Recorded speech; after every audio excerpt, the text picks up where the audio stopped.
Hi, everybody. This is Avrohom Czapnik from the Jewish Learning Exchange in Los Angeles. I hope you and yours are well.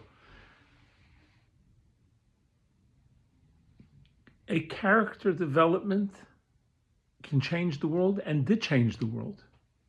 That sounds pretty dramatic.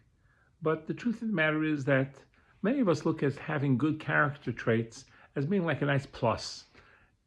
We should be a decent person, everything else. We have good character traits, that's a cherry on the top. But the Torah perspective is not that way. The Torah teaches us derech eretz kadma Torah, that the proper behavior is the foundation of the Torah. And for the Torah to have its full impact in transforming us to be better people, we have to have a foundation of good character. And in this week's parsha, we're going to learn about a character trait that really changed the world, and that is in the story of Parshat Vayetzei. Parshat Vayetzei, Yaakov meets his uncle Lavan and is willing to work for 7 years to marry Lavan's youngest daughter, Rachel. But the shyster has plans of his own, and after 7 years, and Yaakov says, okay, Lavan switches and gives Leah, the older daughter, to Yaakov as a wife.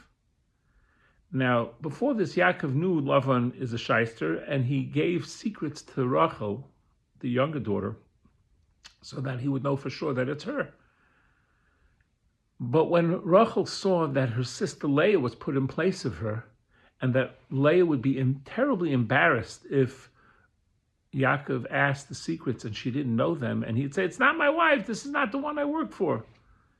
So Rachel went and gave the secrets to her sister Leah, not knowing whether she'd ever be able to marry Yaakov, not knowing whether even she'd even be stuck, maybe having to marry cousin Esav.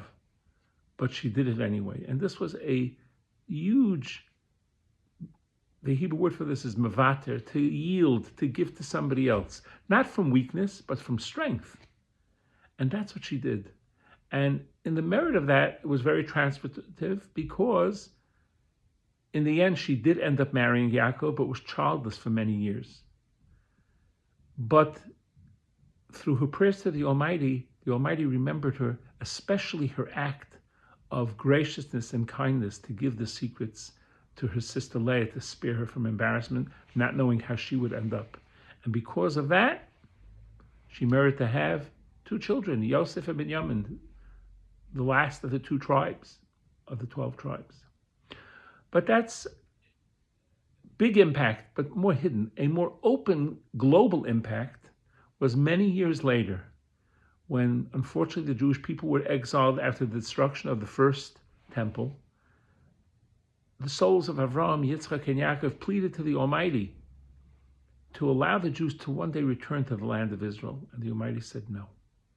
But Rivka pleaded, and she said, I was willing to sacrifice. And the Almighty said, yes, because of your sacrifice, I promise that I will allow, don't cry anymore, Rachel, don't cry anymore, Rachel. I will let the Jewish people return to their homeland. So we see this tremendously powerful idea of being mevater. Mevater means to yield, to give a concession, even if you're right, but to give in to somebody else. Again, done from strength and graciousness. And some of you may know that my other hat, besides running the Jewish Learning Exchange, is I'm a 5-year-old Rabbi. I'm a pre-Winei Rabbi for 5-year-old boys, teaching them Judaism and Torah and how to read Hebrew.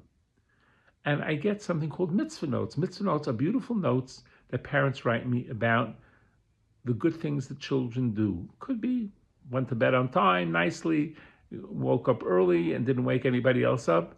And many of the notes have the word mevater, that he gave in, he yielded. He wanted to sit in a certain seat in the car, but he was mevater to his sister and let her sit there. He wanted the last piece of cake, but he was mevater, gave in and gave it to his brother. He wanted to play with his toy, but he was mevater and let his siblings play with it. So this is a powerful and beautiful idea of the importance of working on our character traits to become better. And I'll share a final sweet story of a boy in my class. It was a birthday, and everybody had a goodie bag. A goodie bag is filled with all different kinds of treats. And unfortunately, the mother only made 24 instead of 25 bags, and one was missing. So we asked the boys, what should we do? And a lot of boys had some very creative, good solutions. Everyone should contribute. Maybe the birthday boy's mother has more snacks at home. And one boy was willing to say, you know what, I won't take. I won't take. Let everybody else have. And that is a beautiful character trait at a very young age. And may we develop as adults the concept of yielding and concessions and being gracious and kind to help other people, and to not always win and not always have to come out on top. May our character development change the world as Rachel's character changed the world as well. Have a wonderful Shabbos. All the best.